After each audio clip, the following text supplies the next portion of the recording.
BFM Business. Grégoire Favet réveille la planète éco. Good Morning Business. C'est un nouvel acteur du secteur de l'ameublement en France et c'est Paul Normier qui est avec nous pour en parler, patron et fondateur de Mobibam.com. Paul Normier, bonjour. Bonjour. Vous êtes un acteur du secteur de l'ameublement, je le disais, mais avant tout un acteur 100% digital. Vous êtes un pur player numérique de ce secteur aujourd'hui, Paul Normier. Oui, absolument. Alors, en fait, le principe de Mobibam, c'est d'avoir digitalisé toute la chaîne de la valeur, depuis les premières étapes de conception directement par le consommateur en ligne jusqu'à la livraison du produit fini. En fait, on est vraiment traversé par le digital. Ouais, il faut expliquer parce que là, il y a la révolution numérique et évidemment l'interface que vous proposez à celui qui va vouloir commander un meuble chez vous, qui va d'abord devoir le concevoir. Et puis il y a derrière la révolution industrielle et toute l'automatisation de la chaîne de production. Mais juste déjà, la première étape chez vous, c'est je vais pouvoir concevoir mon meuble. Alors c'est du sur-mesure, hein. C'est ça qu'il faut dire. Hein. C'est du sur-mesure que je vais concevoir moi-même. Oui, absolument. En fait, c'est du sur-mesure au millimètre près. C'est-à-dire que vous vous retrouvez sur le site de Mobibam.com et vous pouvez très bien concevoir, prenons par exemple la Galerie des Glaces. Vous allez concevoir une bibliothèque de 73 mètres de large au millimètre près et décider qu'elle fasse exactement 2,31 m de hauteur sur 80 cm de profondeur. Vous la concevez en ligne, vous cliquez sur commander. À ce moment-là, il y a un fichier qui est envoyé automatiquement à notre chaîne de production qui se trouve en Bourgogne et qui est totalement automatisé, alors même qu'il s'agit de sur-mesure, ce qui fait que la production est lancée le jour même. Oui, c'est pas des séries, enfin c'est à chaque fois quasiment des pièces uniques.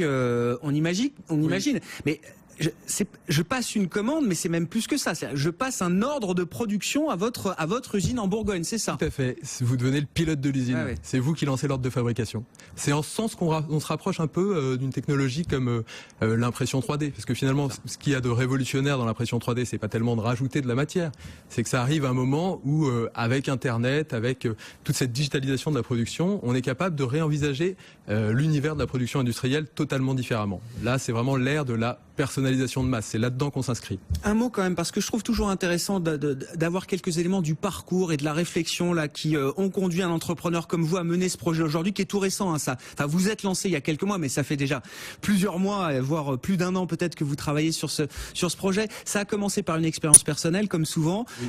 En l'occurrence, dans la menuiserie familiale, dans laquelle vous avez travaillé pendant quelques temps, oui, Paul Normier. Oui. En fait, je fais une école de commerce avec un parcours un peu classique. Et à la suite de cette école, j'ai l'opportunité de rejoindre effectivement la menuiserie industrielle familiale. On fabrique des éléments d'ameublement en grosse quantité qu'on vend à des distributeurs de cuisine. Et on se retrouve confronté, et c'est l'occasion pour moi de découvrir en fait tout cet univers de la production et l'état de la filière bois. En fait, on se retrouve confronté à différentes dimensions. Tout d'abord, une demande qui a évolué. C'est-à-dire que nos clients arrêtent de stocker leurs produits et au contraire font le tour de leur magasin. Ils ont vendu X produits. Ils vont nous demander de produire à la commande. On a un bel outil industriel qui est capable de faire de la série. Il y a 70 étapes pour produire nos éléments. La première de ces étapes, c'est 90 minutes de temps de réglage. D'accord ? Vous imaginez, multiplier. Voilà. Donc c'est une révolution d'organisation de production. C'est une révolution en termes de polyvalence des opérateurs qu'il faut former tout d'un coup à accompagner sur plusieurs étapes de production. Et c'est évidemment une révolution en termes d'outils de production. Par ailleurs, pendant tout ce temps, je fais une veille un petit peu sur Internet et je découvre de nouvelles interfaces, une nouvelle génération d'interfaces. C'est ce que permet le WebGL, les développements directement en HTML5. Et je me dis qu'il y a peut-être une opportunité dans le lien entre une distribution digitale, une nouvelle expérience digitale en ligne et l'usine du futur, l'usine 4.0, totalement digitalisée. On va revenir sur l'interface que vous proposez, mais juste encore un mot sur l'outil de production. Il a fallu le trouver quand même, cet outil de production ultra moderne, ultra automatisé là. Oui. Paul Normier. Oui, alors c'est vrai qu'on aurait pu se mener ce projet de plein de manières différentes. Peut-être commencer par sortir 5 millions d'euros pour financer totalement et un configurateur et l'achat d'une chaîne de production. En réalité, j'ai pas pu faire ça. Non, vous avez trouvé un partenaire, bien sûr. J'ai trouvé un partenaire et comment j'ai trouvé ce partenaire ? Je faisais de la veille dans la presse professionnelle et j'ai découvert que tel agenceur industriel venait de s'équiper d'une chaîne de production qui était capable de réaliser ce projet.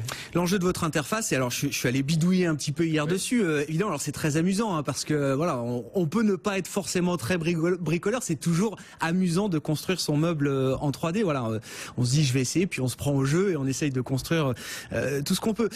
C'est à la fois simple et à la fois pas si simple. Vous voyez ce que je veux dire? Enfin, j'imagine que c'est quelque chose que vous avez identifié. Oui. Est-ce que tout le monde va s'y retrouver? Est-ce que tout le monde va simplement... Parce que construire un cube, oui, c'est assez simple. Enfin, je veux dire, et même vous proposer des modèles de démarrage qu'on peut ensuite faire évoluer. Mais construire la galerie des glaces comme vous nous proposez, ça peut prendre un peu de temps quand même. Bah oui, ça vous demande un peu d'être un artiste à ce moment-là, peut-être pour investir un tel lieu. Alors oui, alors, déjà, on a conscience de nos limites. On vient de se lancer. Ça fait même pas 2 mois que notre site est en ligne. Il est évidemment perfectible. Notre ADN, encore une fois, c'est rendre le sur-mesure plus accessible. Et on peut progresser tant dans l'expérience en ligne que dans la production, que en fait même dans le montage du meuble qui doit être rendu plus simple. Mais par ailleurs, dans un premier temps, ce qu'on fait en fait, c'est que on va prendre la main sur le configurateur pour les clients qui peuvent nous appeler et qu'on va solliciter, et on réalise les projets pour eux, on les adapte pour eux et qu'on les accompagne vraiment dans la prise en main. Il y a un chat même qui est présent sur l'interface. Voilà, on appelle Anton, c'est ça? C'est Anton qui est dédié à l'accompagnement. Non, un truc que j'ai trouvé par contre très intéressant, c'est que vous ne nous noyez pas sous une somme de détails et de comment dire et de possibilités. C'est-à-dire, enfin, même le choix des finitions, alors il y a un choix bien sûr, mais c'est assez simple. C'est-à-dire que il n'y a pas des tonnes de choses à choisir finalement pour construire son meuble. Alors, et finalement, c'est parfois un défaut, j'allais dire, dans une carte ou dans un catalogue de sur-mesure. C'est toute la place du design. Voilà, on collabore là depuis 1 an et demi avec une agence de design qui nous a vraiment aidé, appuyé là-dessus, aussi bien sur le design d'expérience utilisateur que même le design produit, ce choix de finition.